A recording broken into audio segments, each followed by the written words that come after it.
And the 7 swing states, which account for 93 electoral college votes, will potentially decide the elections. But what about the non-swing states? Could they spring a last-minute surprise? Remember, Kamala Harris has grabbed an unexpected lead in a poll in Iowa, a state that had backed Trump in the last 2 elections. Sanjay Suri explains why the so-called safe states may turn out to be a headache for both Trump and Harris.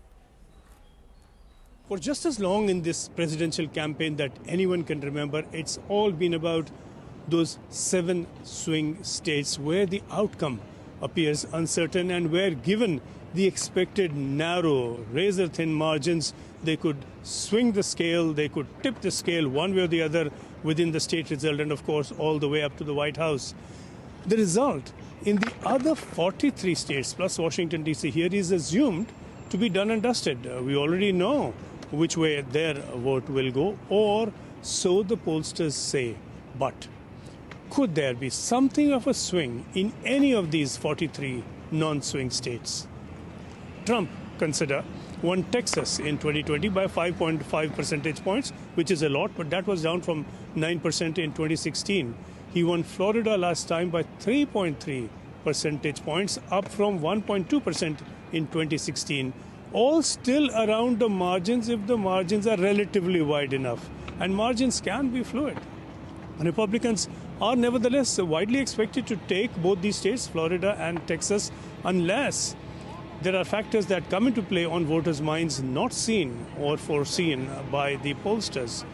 But there is one state, Iowa, that is where a survey suggests that Harris now leads Trump by 3 percentage points. It would be cataclysmic for Republicans to lose Iowa and for Democrats to take the state, considered as deep red a state as any politically can get. Independent women have shifted. In earlier polls this year, they were voting in majorities for Donald Trump, and now they're in majorities for Kamala Harris.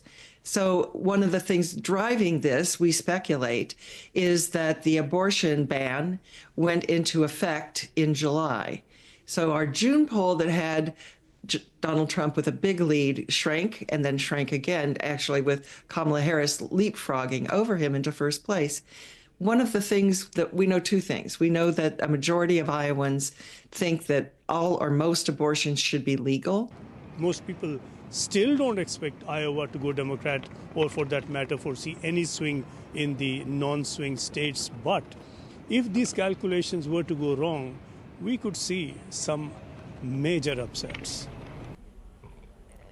Well, all eyes on those 7 swing states, but as Sanjay Suri there was reporting, you can never take anything entirely for granted in politics. So when can we expect